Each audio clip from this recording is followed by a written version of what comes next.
Olá, já parou para pensar como é que um computador que tem uma memória física limitada consegue lidar com um universo infinito de números que existe por aí? Sabe, desde aquelas frações minúsculas até uns valores gigantescos. Como é que isso tudo cabe lá dentro? Bom, hoje a gente vai desvendar esse mistério mergulhando de cabeça no conceito de ponto flutuante. Para entender isso, nossa jornada vai ter 4 paradas. Primeiro, a gente começa com uma analogia bem simples usando uma calculadora. Depois, vamos ver como os computadores de verdade enxergam os números, ou seja, em binário. Aí, como eles guardam isso nos bits. E, por fim, qual é o preço que se paga nesse processo todo. Então, para desvendar uma ideia que parece tão complexa, o melhor jeito é começar com algo que todo mundo conhece, né? Vamos usar uma analogia bem simples, uma calculadora, mas uma calculadora bem básica, que tem uma limitação bem importante. E essa é a grande questão, né? Como é que pode? A resposta não é mágica. A máquina não armazena cada número com perfeição. O truque é guardar uma aproximação muito boa deles de um jeito bem inteligente. E o sistema que faz isso acontecer se chama notação de ponto flutuante. A ideia é basicamente quebrar qualquer número em 3 pedacinhos. O primeiro é o sinal, para dizer se ele é positivo ou negativo. Fácil. O segundo é a mantissa, que são os dígitos principais, o recheio do número. E por último, o expoente, que diz pra gente a escala, ou seja, onde a vírgula vai flutuar. Daí vem o nome. Agora imagina que a nossa calculadora é bem limitada mesmo. Ela só tem espaço para guardar os 4 dígitos mais importantes de qualquer número que a gente coloque nela. É essa limitação que é o pulo do gato para a gente entender o resto. Ok, vamos pegar um número de exemplo, menos 17,945. O primeiríssimo passo é normalizar esse cara.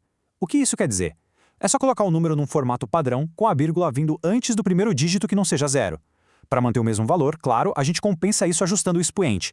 Como a gente andou com a vírgula 2 casas para a esquerda, a gente multiplica por 10 elevado a 2. E é aqui que a gente encontra o problema. Lembra que a nossa calculadora só tem espaço para 4 dígitos na mantissa? Então, ela vai guardar o 1, o 7, o 9 e o 4. E o último dígito, 5? Pois é, ele não cabe. Ele é simplesmente cortado, descartado. O termo técnico para isso é truncado. Olha só o que aconteceu. O ponto crucial é esse. O número que a calculadora de fato guardou na memória não é mais o original.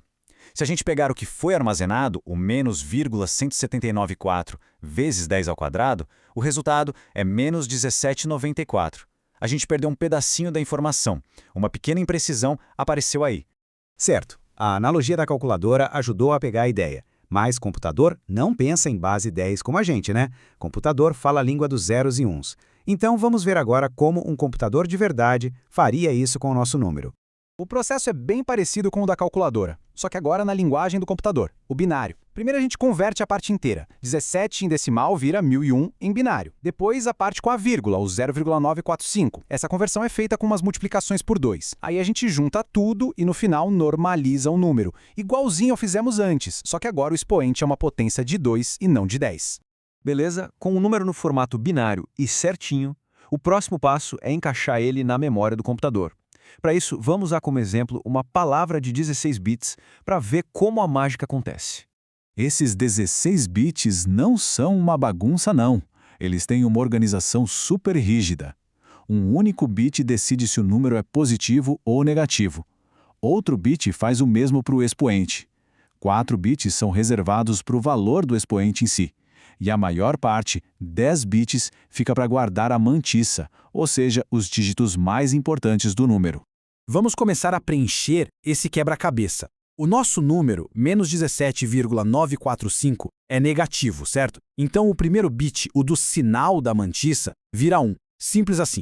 Agora o expoente. Lembra que quando a gente normalizou, ficou 2 elevado a 5? O expoente é positivo, então o bit de sinal dele é 0. O número 5 em binário é 101. Como a gente tem 4 bits para preencher, a gente completa com um 0 à esquerda. Fica 0101.